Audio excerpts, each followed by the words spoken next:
The LAPD called this a burglary gone wrong, but the second you look at the crime scene, it makes zero sense. And the one person who did have motive, the one person that Sherri was afraid of, that person was an LAPD officer. And somehow, police didn't look at her until the very end. So, back in 1986, 29-year-old Sherri Rasmussen was found murdered in the condo that she shared with her husband John. Sherri was an incredibly smart, accomplished nursing director. She trained other nurses and she was admired by literally everybody who worked with her. On the morning that she died, Sherri wasn't feeling well and stayed home. John went to work like normal, and when he came home that afternoon, the place was destroyed. There was furniture flipped, glass was everywhere, and Sherri was on the floor, beaten, shot 3 times, and she clearly fought for her life. LAPD immediately decided that this was a burglary that was done by two random men. Case was basically closed at this point. Except the crime scene was screaming the opposite. Sherri had massive defensive wounds, which means that she fought her attacker up close. She also had a bite mark on her arm, which is almost never seen in a random robbery.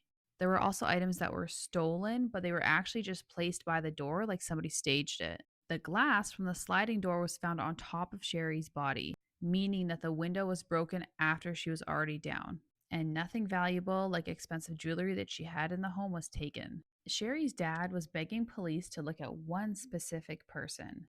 Stephanie Lazarus, John's ex. This wasn't just an awkward ex situation. Stephanie was obsessed with John. She would show up at his place uninvited. She would tell him that she still had feelings for him. She even confronted Sherri at her job once and told her that she was wrong for John. Sherri told multiple people that Stephanie scared her. She said she didn't trust her, and she said that Stephanie showed up at their apartment when John wasn't home multiple times. The worst part was that Stephanie was an LAPD officer, a trained, armed, and physically strong officer.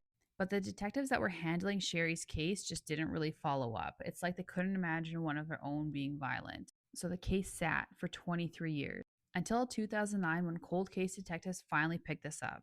They saw the bite mark and they immediately sent it for modern DNA testing. And instantly, the burglary theory collapses. The detectives started quietly listing every woman that was connected to Sherri or John. Stephanie popped up immediately, just based on pure motive alone. And when they read through all of the old notes and interviews, they find references to Stephanie everywhere. Those were just never explored. At this point, because Stephanie is still with the LAPD, detectives have to be sneaky. They watch her, they follow her, and they eventually get DNA from a cup that she threw away. The lab compares it to the bite mark, and it's a match. Not close, not maybe, a straight up match. From there, they come up with a plan to interview her without tipping her off. They call her into this small room inside the station under the excuse of asking for insight on a case. She thinks she's being consulted, not confronted. But the moment they bring up Sherri's name, Stephanie starts trying